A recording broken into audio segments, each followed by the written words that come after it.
The Renaissance.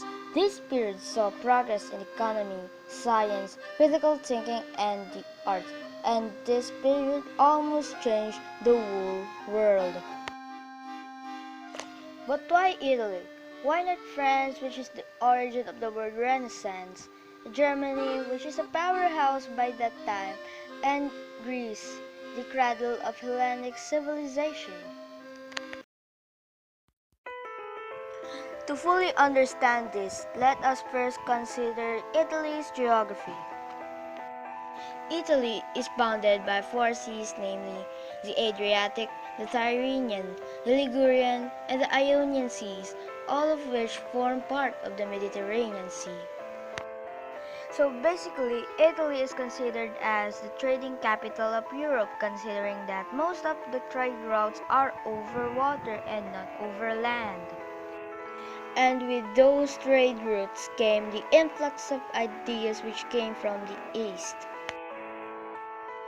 This is probably the point in time that we recognize the Byzantines existed. Even they call themselves Romans, though the name Byzantine stuck, and they are all Greek in practice.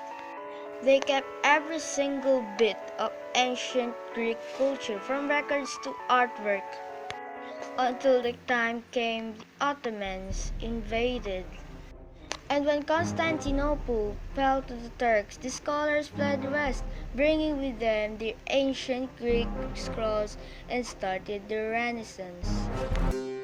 Then we know that the Medici of Florence and the Pope were rich and they were patrons of art and knowledge. So why not fund the incoming Greek knowledge and turn them into their own?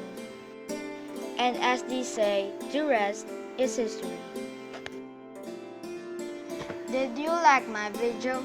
Do you have any comments or suggestions?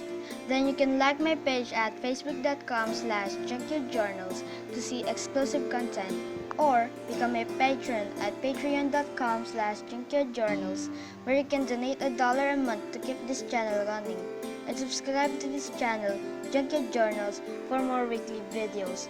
Links will also be in the description. See you next week for another video made exclusively by Junkyard Journals. Adios.